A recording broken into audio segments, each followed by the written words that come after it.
hang on, wait. Am I looking into the camera? You're looking into the camera. Okay, into the black hole. Hi, I'm Becky from Roburn, and these are my Sisters in Christ guest picks. Should I just... Yeah, there you go. Hi! Hello. Hey. The first one was one of the first records that I picked up when I started browsing in the shop. And it's the soundtrack to Willy Wonka and the Chocolate Factory, the original one. I'm on a wobbly chair. What's wrong? You can't laugh at me. I just don't want people to think I'm like... I'm a big fan of many of these songs. Listen to this. Well, no, I did not listen to this soundtrack. I just watched the film a lot when I was young. The best one is I Want It Now, which is sung by Veruca Salt, which would be a good segue into talking about a Veruca Salt album, but there are none that I could find in the shop. So I picked Hole, which this is one of my favorite albums of all time. And it was a record that I listened to around the same time that I was listening to Veruca Salt, so it kind of works as the segue. I'm told this sells out regularly in this shop, and I'm not surprised. I was in here the other day and someone purchased one. So I think that's a testament to it standing the test of time. There's a film coming out about Courtney Love next year, I believe, and Melissa Aftermer has written a book about her time in Hole. So I'm looking forward to both of these things. I'm a big Hole fan. I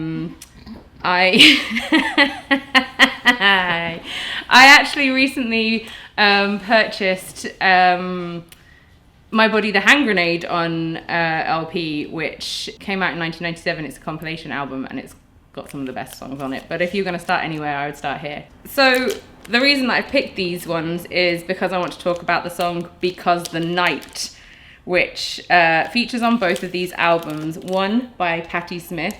This is a good album in and of itself. And I have to say I do not own this. I have not listened to this as a record. When Bruce Springsteen was recording Darkness on the Edge of Town in 1977, he wrote the song Because the Night, and he did not know where to put it on the album. And Jimmy Iovine was engineering that album, but also recording with Patti Smith, and he thought that she needed a hit, so he asked Bruce if she could have it, and he said yes, and she wrote the lyrics, and she released it, and it was her biggest hit.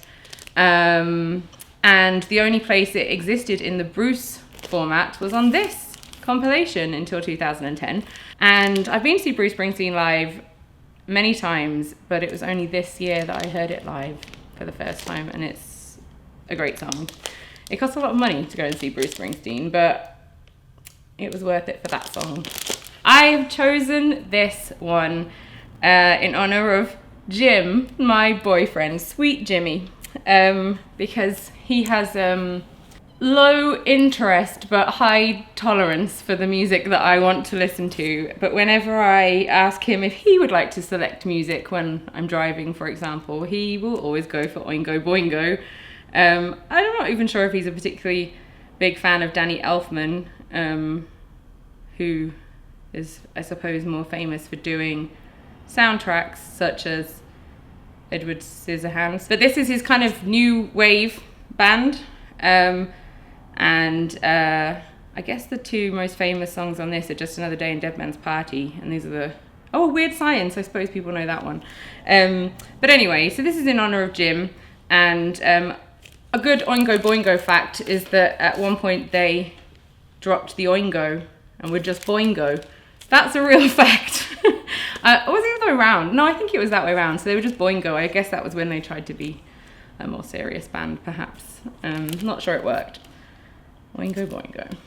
Okay, this is where you're going to have to Photoshop pretend I'm holding two.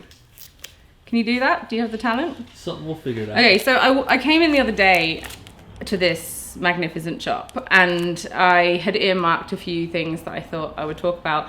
One of them was a split between ISIS and AEREOGRAMME, and someone's bought it in the last 2 days. It was not me. So I was going to talk about that because, and then it would be a very good segue into the next record, so we'll get to that. The reason I chose that was because Isis and AEREOGRAMME, I saw them play together in 2004. It was a great show at the Colchester Arts Centre.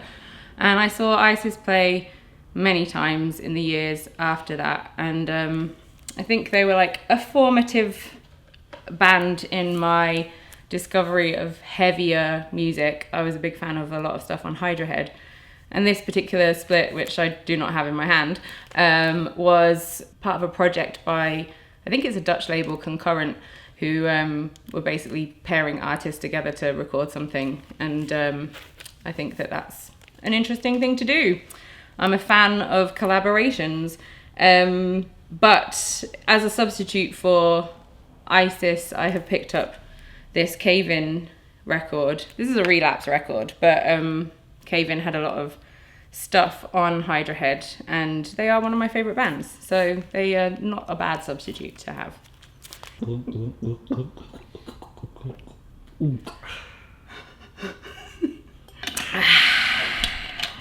What would have been a good segue from the record that's not here, but you will magically put that here, right? Ian Cook from AEREOGRAMME went on to be in the band Churches. Can't show you that record either because it's been sold. But again, it's a substitute. I have this record, Treats by Sleigh Bells, which came out in 2010, but I discovered it in 2013 when there was a lot of good pop music, I believe, that came out around that time, including Churches' first album. Sky Ferreira is another one. The First Lord album, Haim.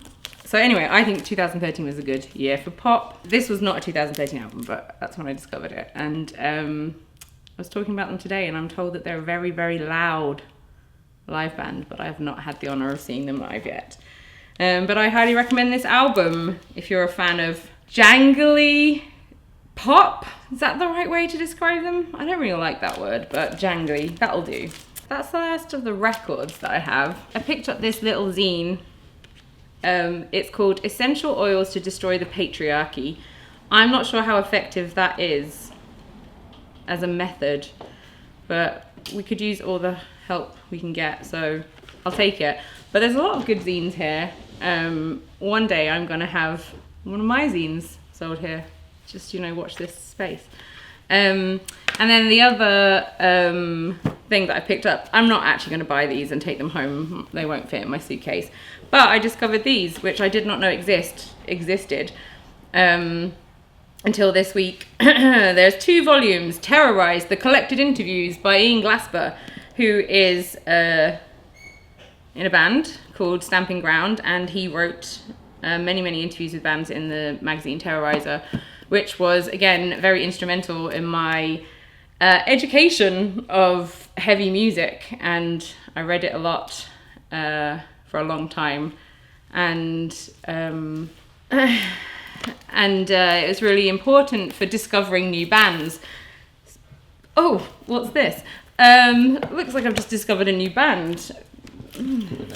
Anyway, Terrorizer magazine was important to me, and it's a shame it's gone. I think there is a gap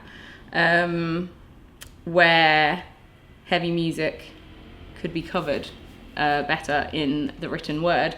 And yeah, I'm interested to read these books when I get home and I purchase them elsewhere. No offense, I'm just not going to carry them. I don't know, it's a dying art, the written word, when it comes to music journalism and coverage. So I think these will be interesting. And that's the end of the pile. But I would like to give a shout out to a local band, Big Garden. Got some new tracks coming in January, I heard, but until then, this looks interesting. It's sideways. This looks like an interesting release. Mm-hmm. But keep an eye out for their new material. It's good, I've heard it. And that was my a sarcastic clap. Just under 25 minutes. Pretty good.